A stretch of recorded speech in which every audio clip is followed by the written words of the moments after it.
Shalom, selamat siang teman-teman, Bapak, Ibu, saudara-saudara yang dikasihi oleh Tuhan Yesus Kristus. Pada kesempatan siang ini kita kembali dipimpin oleh Tuhan. Ibadah PO kita yang pertama di tahun 2023 ini. Tuhan kiranya memimpin, menolong kita dengan satu tema. Mari kita memikirkan ulang, merenungkan ulang. Untuk apa? Mengapa kita ada di tempat ini? Kejadian pasal 50 ayat 15 sampai ayat yang ke-22 menjadi landasan bagi kita untuk memikirkan bagian ini. Tentu kisah ini bukan satu kisah yang baru bagi kita. Kita pasti sudah mendengar, menceritakan atau juga mengkhotbahkan bagian ini. Demikian firman Tuhan. Ketika saudara-saudara Yusuf melihat bahwa ayah mereka telah mati, berkatalah mereka, boleh jadi Yusuf akan mendendam kita dan membalas sepenuhnya kepada kita dengan membalas kepada kita segala kejahatan yang telah kita lakukan kepadanya. Sebab itu mereka menyuruh menyampaikan pesan ini kepada Yusuf. Sebelum ayahmu mati, ia telah berpesan. Beginilah harus kamu katakan kepada Yusuf, ampunilah kiranya kesalahan saudara-saudaramu dan dosa mereka, sebab mereka telah berbuat jahat kepadamu. Maka sekarang ampunilah kiranya kesalahan yang dibuat hamba-hamba Allah ayahmu. Lalu menangislah Yusuf ketika orang berkata demikian kepadanya. Juga saudara-saudaranya datang sendiri dan sujud di depannya, serta berkata, kami datang untuk menjadi budakmu. Tetapi Yusuf berkata kepada mereka, janganlah takut, sebab aku inikah pengganti Allah. Memang kamu telah mereka-rekakan yang jahat tentang aku, terhadap aku. Tetapi Allah telah mereka-rekakannya untuk kebaikan, dengan maksud melakukan seperti yang terjadi sekarang ini, yakni memelihara hidup suatu bangsa yang besar. Jadi janganlah takut, aku akan menanggung makanmu dan makan anak-anakmu juga. Demikianlah ia menghiburkan mereka dan menenangkan hati mereka dengan perkataannya.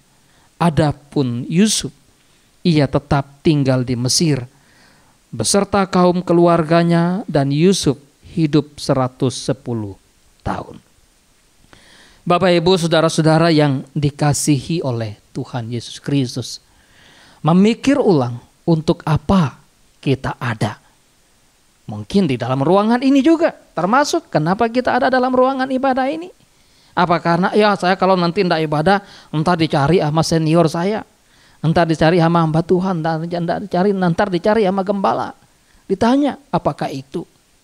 Atau kenapa kita ada di satu tempat? Kenapa ya misalnya? Kenapa kita ada di dalam kehidupan seseorang? Kenapa kita ada dalam kehidupan hati atau dalam hati seseorang? Itu juga mesti kita pikirkan, mesti kita renungkan. Dan dalam bacaan kita tadi sebetulnya mengingatkan kepada kita, memikirkan tentang bagaimana sih keadaan orang-orang di sekitar waktu itu tentang Yusuf. Berpikir ulang, kenapa saya ada di sini? Oh, saya di sini karena nunggu kereta. Nggak ada yang salah, betul. Kenapa saya ada di sini? Oh, saya dari sini karena dalam perjalanan dari suatu kota ke kota. Kenapa saya ada di sini? Oh, karena ya memang kebetulan aja saya ada di sini sehingga ada di sini saat ini. Jadi banyak hal yang mendorong atau yang membuat seseorang, kenapa seseorang ada di satu tempat. Pertama, ketika kita bicara tentang kenapa sih seseorang atau kenapa kita berada pada satu tempat. Pertama ya mungkin karena kehendak sendiri. Ya karena kehendak saya sendiri maka saya ada di situ. Bukan kehendak siapa-siapa, bukan kehendak orang-orang lain, bukan karena kehendak yang sebetulnya ya Orang-orang di sekitar saya tidak, tetapi karena memang kehendak saya sendiri. Ya, kenapa? Memang diri kita ini kan, manusia ini adalah manusia yang punya kehendak. Manusia yang punya keinginan. Manusia yang punya kemauan. Ya. Manusia yang tentu hidup, bergerak, dan bisa berpindah. Ya. Kenapa? Oh, kenapa saya bekerja di situ? Karena kehendak saya sendiri memang mau bekerja di situ. Bukan paksaan, bukan suruhan, misalnya. Tetapi kenapa saya ada di situ? Ya karena kehendak orang lain. Orang lain kok yang menghendaki sehingga saya ada di situ. Sehingga saya sebetulnya tidak kepingin, tidak mau. Tapi orang lain yang mendorong. Tetapi ada hal yang sangat penting. Kenapa ada orang di situ? Karena kehendak Allah. Ini yang tidak mudah dipahami. Kenapa Yusuf ada di Mesir? Kenapa Yusuf sampai ada di rumah Firaun? Kenapa Yusuf sampai menjadi hamba Potifar di sana? Oh, mungkin kita akan membaca ya, karena dijual oleh saudara-saudaranya, dibuang oleh mereka. Kalau mau jujur, Yusuf mau nggak secara sendiri? Barangkali dia nggak mau terpisah dari ayahnya, nggak mau terpisah dari saudara-saudaranya, nggak mau meninggalkan kampung halamannya, nggak mau. Nggak mau, mana dia mau? Apalagi dibuang, ditaruh dalam sumur, terus dijual, diasingkan. Oh, siapa yang mau? Pasti Yusuf memberontak pada waktu itu. Pasti Yusuf meronta-ronta. Ngapain kamu saudara-saudaraku membuat aku seperti begini? Memisahkan aku dari kalian, memisahkan aku dari ayahku, memisahkan aku dari adikku Benyamin. Mana mau? Kalau itu dirinya sendiri. Kenapa Yusuf ada di Mesir? Oh, kehendak orang lain. Karena saudara-saudaranya tidak menyukai dia. Saudara-saudaranya begitu membenci dia. Saudara-saudaranya merasa iri hati, cemburu, dengki. Kenapa? Karena ayahnya begitu mengasihi dia. Ayahnya begitu memperhatikan dia. Kepada Yusuf diberikan jubah yang mahal, jubah yang indah. Sehingga saudara-saudaranya berpikir, kasih ayah hanya kepada Yusuf. Kasih ayah tidak kepada kita. Kasih ayah tidak kepada Ruben. Kasih ayah tidak kepadamu loh Lewi. Kasih ayah tidak kepadamu loh Yehuda. Kasih ayah tidak kepadamu loh Naftali. Kasih ayah tidak kepadamu loh Zebulon. Dan seterusnya. Kasih ayah hanya kepada Yusuf loh. Lihat, Yusuf begitu istimewa. Yusuf begitu dispesialkan oleh ayah. Yusuf begitu dipandang luar biasa oleh ayah. Kenapa mereka iri? Bukan hanya melihat karena kasih ayahnya. Tapi karena Yusuf mengatakan, wah bagaimana mimpinya yang begitu luar biasa. Wah, saudara-saudaranya kaget. Jadi kamu ingin menjadikan kami hamba-hambamu. Kamu ingin menjadikan kami abang-abangmu ini sebagai budakmu. Emang siapa kamu? Kamu masih terlalu muda, Sub. Kami ini udah berkeluarga. Kami ini sudah punya istri, sudah punya anak. Masa kamu ceritakan mimpimu seperti begitu lalu kami menjadi orang yang tidak berguna di hadapanmu? Sehingga atas kehendak orang-orang di sekitarnya lah bagaimana Yusuf ada di Mesir.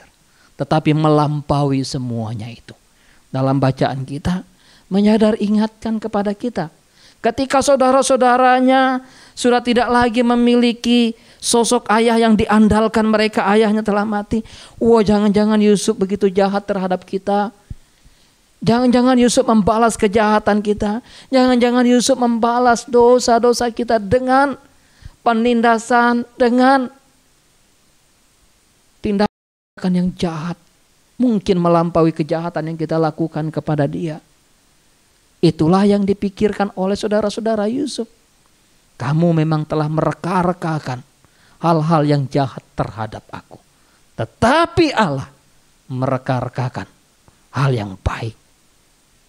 Betapa tidak mudah untuk memahami kehadiran diri kita, kehadiran orang di sekitar kita. Apakah itu menjadi kehendak Allah, menjadi kehendak diri, atau menjadi kehendak sesama. Dari bagian ini sebetulnya kita belajar ketika keberadaan Yusuf Maka Allah membawa seseorang atau membawa umatnya berada pada satu tempat yang sebetulnya tidak semuanya, tidak selamanya mereka pahami. Kalau Allah memberitahukan kepada Yusuf, kepada saudara-saudaranya sebelum Yusuf berangkat ke Mesir, aku memberitahukan kepada Yusuf, kamu pergi ke Mesir. Aku memberitahukan kepada saudara-saudaramu bahwa mereka lah yang disuruh aku untuk membawa kamu ke Mesir. Wah, ini enggak mudah. Memahami betapa ketika Allah utus seseorang untuk hadir di satu tempat, dan dia seakan-akan tidak memberitahukan dengan jelas di mana mereka ada pada waktu itu. Kenapa mereka ada pada waktu itu. Sehingga tidak heran kenapa Israel sampai 3 kali ingin kembali ke Mesir. Pertama, waktu mereka melihat laut terberau di depan mereka. Lebih baik kami mati di Mesir. Kami enak tinggal di Mesir. Kami nyaman. Kami makan enak. Yang kedua, ketika mereka diperhadapkan dengan air yang pahit, maka mereka marah kepada Musa. Ngapain kamu membawa kami, anak-anak kami, istri kami, keluarga kami, tinggalkan Mesir. Lebih baik kami kembali ke Mesir. Sampai mereka meminta atau membuat atau menunjuk pemimpin untuk memimpin mereka kembali ke Mesir lagi. Dan yang ketiga, ketika sudah nyata-nyatanya 12 pengintai diutus untuk mengintai negeri yang dijanjikan Tuhan kepada mereka. Lalu ketika 10 pengintai mengatakan, itu orang di sana orang yang begitu gagah perkasa. Orang yang kuat, nggak mungkin kita bisa masuk ke sana. Ketika Yosua dan Kaleb menyampaikan negeri itu negeri yang makmur, negeri yang subur, negeri yang berlimpah susu dan madunya. Sekiranya Tuhan berkehendak dan kamu tidak memberontak, maka kita akan masuk ke negeri itu. Orang Israel masih ingin kembali ke Mesir. Sampai-sampai mereka melempari Yosua dan Kaleb. Karena menyampaikan berita yang benar itu. Nggak mudah. Maka bagi Israel ketika dituntun oleh Allah untuk masuk ke tanah perjanjian dan mereka ada di padang gurun. Nggak mudah untuk memahami itu. Nggak pernah terpikir bagi mereka tinggal di padang belantara, padang gurun. Menjalani kehidupan bukan hanya seminggu, 2 minggu, setahun, 2 tahun. Puluhan tahun. Maka ketika Yusuf kembali ke kisah ini. Ada di Mesir. Allah membawa dia di sana. Allah tidak serta-merta memberitahukan bahwa kamu akan kubawa. Kamu akan kutempatkan. Langsung enggak. Ada problem, ada masalah, ada kesulitan yang di sana dialami. Di satu sisi bahwa memang Yusuf mendapatkan tempat yang luar biasa, kepercayaan yang luar biasa, mengurus rumah Potifar, segala kepercayaan diberikan kepada Yusuf. Hanya satu yang tidak, istrinya, supaya tidak terjadi perselingkuhan, perzinahan, sampai terjadi pembunuhan. Enggak. Tapi manipulasi ada. Iya. Tetapi posisi Yusuf juga ketika ada di sana. Ingat, dia di tempat yang terbuang pernah. Dan bahkan di tempat yang terlupakan. Nggak mudah memahami kenapa Allah membawa di sana. Bagaimana Allah bisa membawa di sana.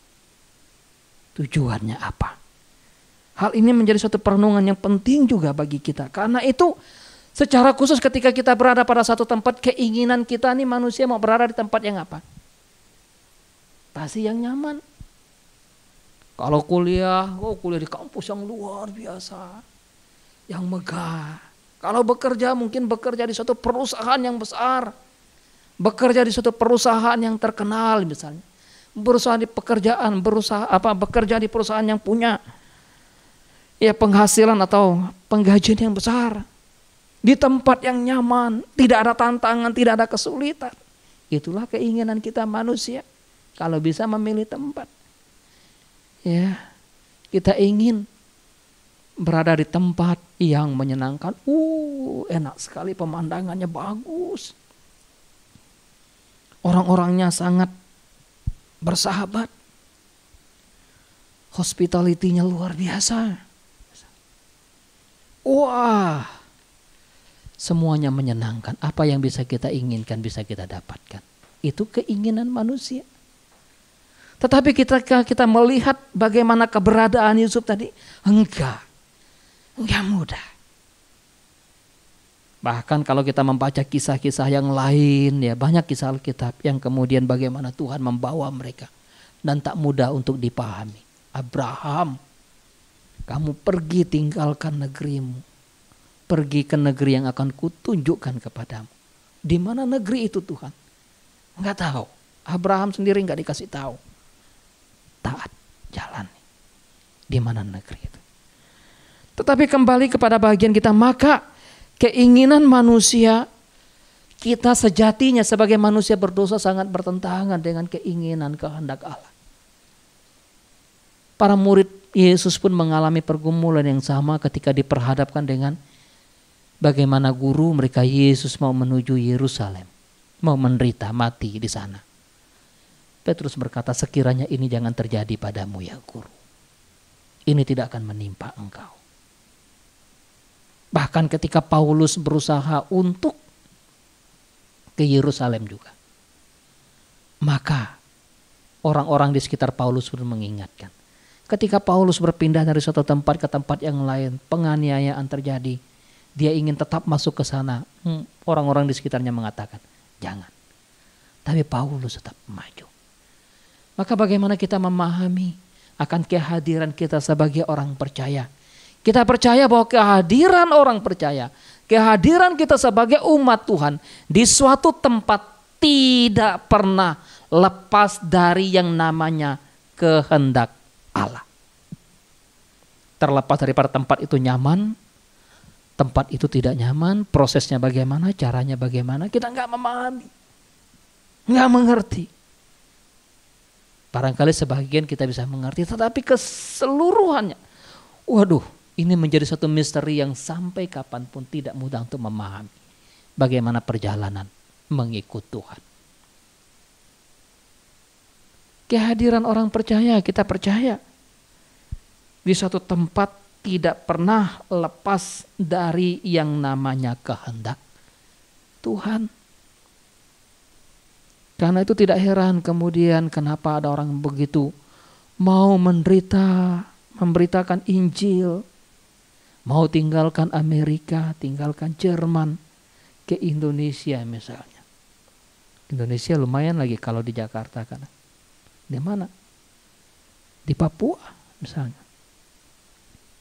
Kenapa bergerak ini?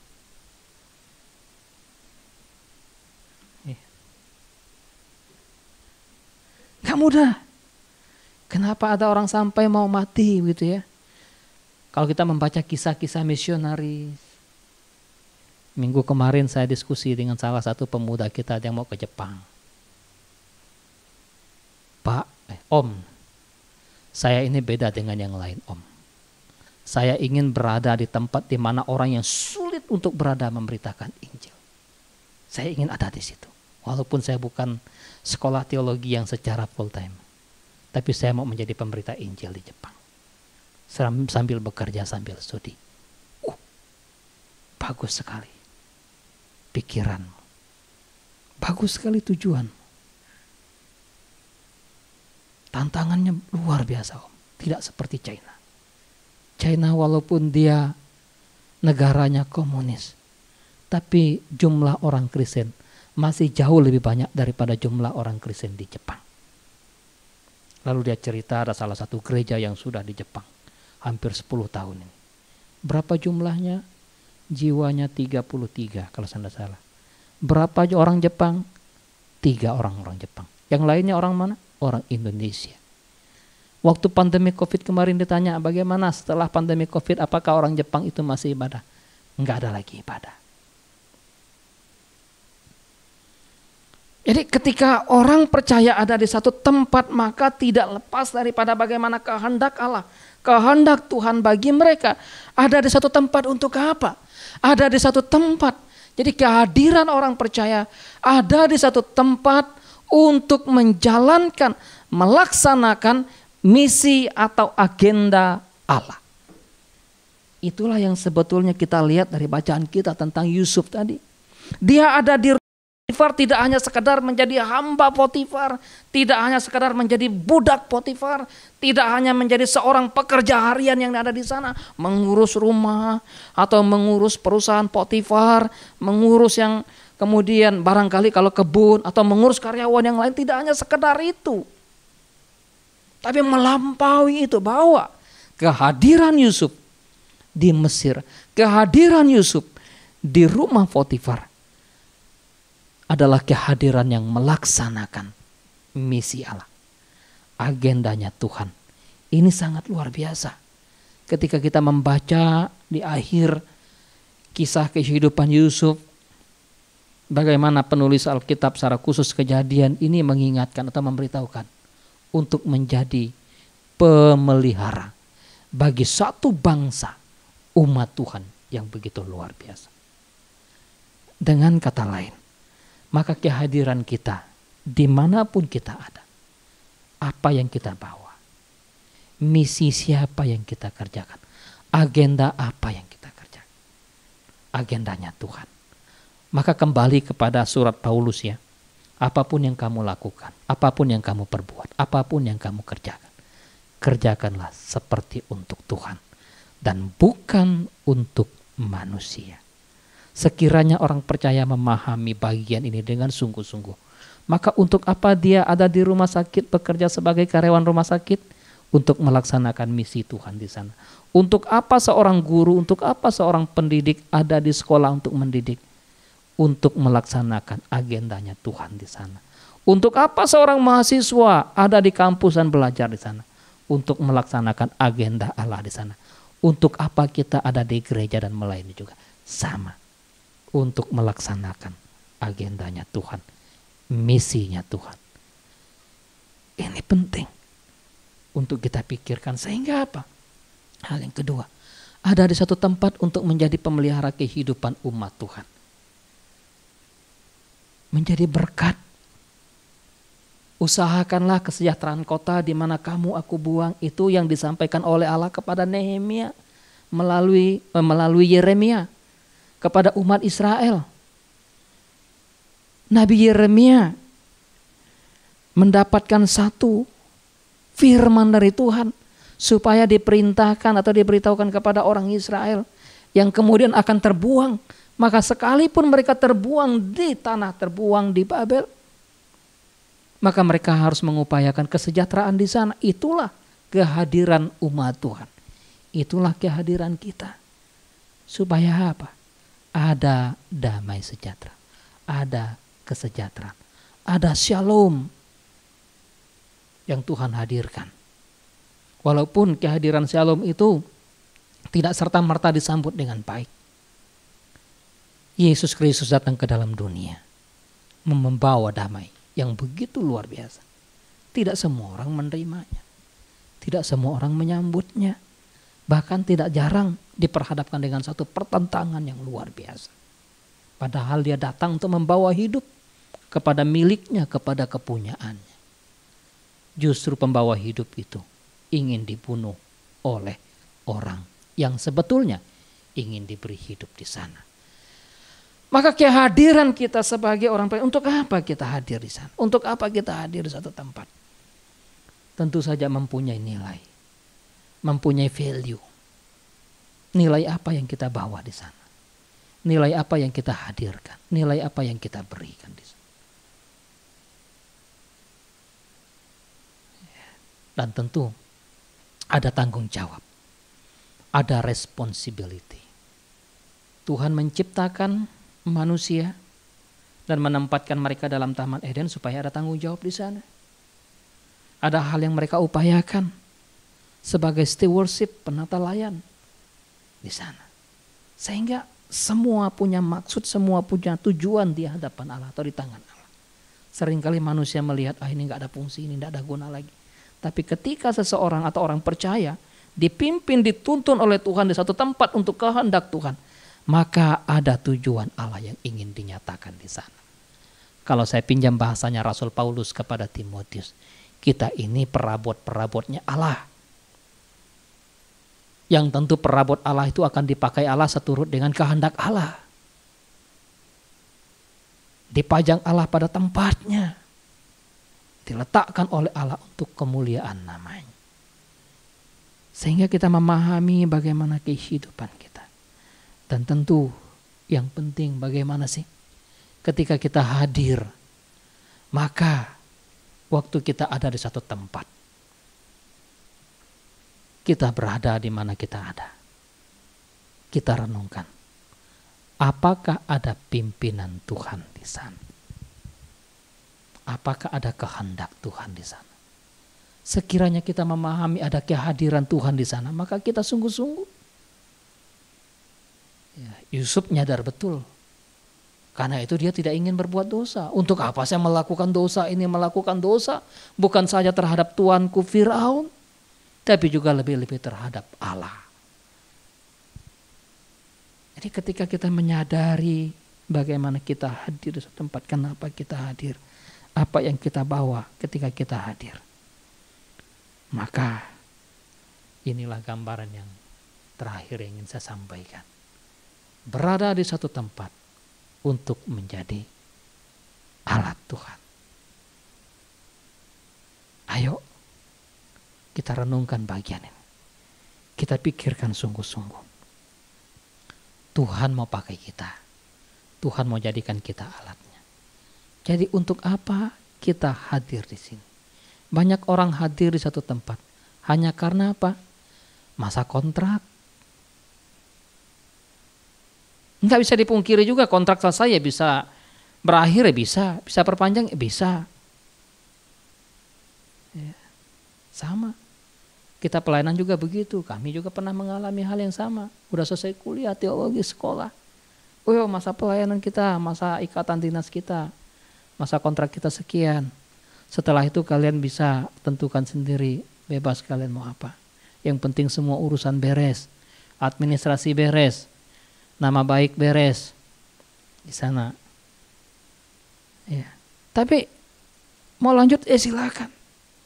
Mau mengabdi lagi silakan. Kenapa orang ada di satu tempat karena di suatu perusahaan tertentu? Bisa jadi karena memang ya udah masa kontraknya ada di situ. Setelah itu kemudian berakhir, dia bisa pindah. Oh bisa tetap lagi, bisa tergantung. Jadi pertanyaannya selama dia ada di situ, selama kita ada di situ, apa yang kita buat? Apa yang kita lakukan? Bagaimana kita bekerja? Bagaimana kita mengabdi? Bagaimana kita menyukakan hati Tuhan di situ? Inilah value, inilah nilai, itulah tanggung jawab. Dan biarlah Tuhan pimpin kita, Tuhan tuntun kita, kita di Wisma bersama, Tuhan kuat, teguh, satukan, pimpin setiap hati, setiap jiwa. Ya, maka ingatkan satu dengan yang lain lagi juga. Barangkali tubuh saya ada di sini mungkin, jangan-jangan pikiran saya ke sono. Misalnya aja. Ya. Biarlah Tuhan yang kiranya terus menolong kita, memimpin kita. Sebagaimana Yusuf katakan kepada saudara-saudaranya. Kamu memang mereka-rekakan yang jahat. Tapi Allah mereka-reka yang baik. Dengan kehadiranku di Mesir, bagaimana kehidupan keluarga kita, dia katakan aku akan memberi makan anak-anakmu. Dan memberi makan juga tentang kamu. Tanggung jawab. Jadi berkat. Ya, bawa damai, sukacita. Mari kita tundukkan kepala, kita berdoa kepada Tuhan.